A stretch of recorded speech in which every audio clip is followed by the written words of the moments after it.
Girls and guys, welcome back to the channel. So you are going to see that Alpina in the video soon. Haven't finished it yet. Just waiting for a... What am I waiting for? I'm waiting for a part on that. But anyway, on this video, we are working on a Toyota Yaris. It has a rear wheel bearing that sounds like a cement mixer. Don't know if you can hear that. Sounds mint. God, that Alpina looks lovely. I'm just going to keep this right here. So we are doing a rear wheel bearing on this. This is a 62 plate Yaris. Real bad draining noise when the customer's driving. Says it sounds horrible now. I thought I wasn't going to do a video on it. Then I thought I will because, well, I don't really do a lot of Japanese cars, especially Yarises. So I thought I'd show you. So what we've done. Obviously, we've jacked it up, removed the wheel, nice and easy, 22 or 21 mil nuts. Now, I've unpicked all of the corrosion around here, had to really beat it off quite violently. Now, in order to get the drum off, if you see here, that's threaded and that's threaded. You just put 2 bolts in and equally wind it, bit by bit.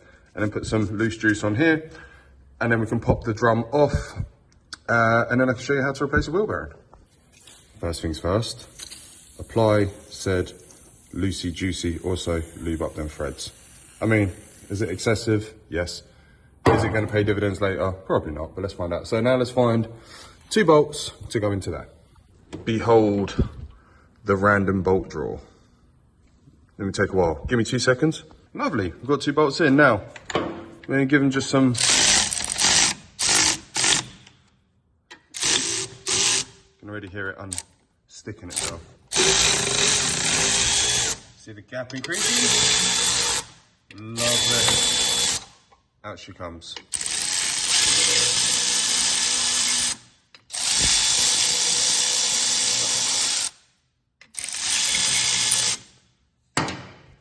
Can we do this one-handed? No. A little bit more.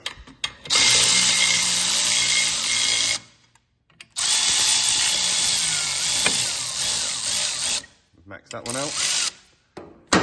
Come on, you should come off now. No. Little bit more. Highly annoying. Literally, once I stopped, I turned one more a little bit and it just fell out. So there we go. Now, I don't know if you can hear it, but it sounds smashed. We're going to check the drums, just make sure they're not... We've got no leaky... Good. No leak there. Now, this isn't for any other reason, just because I want to make sure everything's okay on the customer's car. Good. Pads are looking good. No springs are broken. Nothing looks bad. So, you've got 1 bolt, 2 bolt, 3 bolt, 4. I think 13s. Oh, there you go. Would you look at that? They all line up. Obviously, we knew that, but yeah. So I think they're 13s. I'll match it up and report back. Silly me, I forgot. Japanese cars, 14 mils. They don't use 13s, I don't think. So 14s. Now there is a plug. Forgot to mention that goes into the back. I'm gonna go round and disconnect that in a second. But first, I'm just gonna make sure I can just loosen these bolts off, just so it comes out nicely. So I'm gonna give them a quick little break with the gun. Well, that did not come out nicely. So there's like a case around it that I need to rebuild, and then you can get to the little tab. So that was quite annoying to get off, actually. Skip this point. So you want to pick up your big whacking tool, all right? And then while it was on there, I gave it a few little Hadoukens. I knocked all the studs out. Is what it is. This whole thing come forward. Gave it a couple little love taps from the back. 1 bearing, done. Now, we are waiting for the replacement. While I'm waiting for that, onto the E30.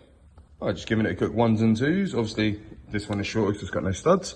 Everything's looking good. Just put some grease around that and then I clean that up.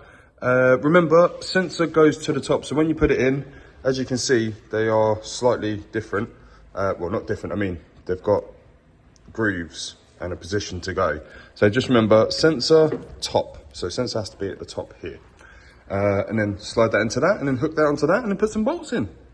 Well, I skipped a little bit. So to line it up is a little bit fiddly because obviously you've got the backing plate which wants to move and you've got the wheel bearing that you're trying to hold. And you've got to kind of line it all up. What I did is I put a screwdriver through one of the holes into the threaded bit at the back.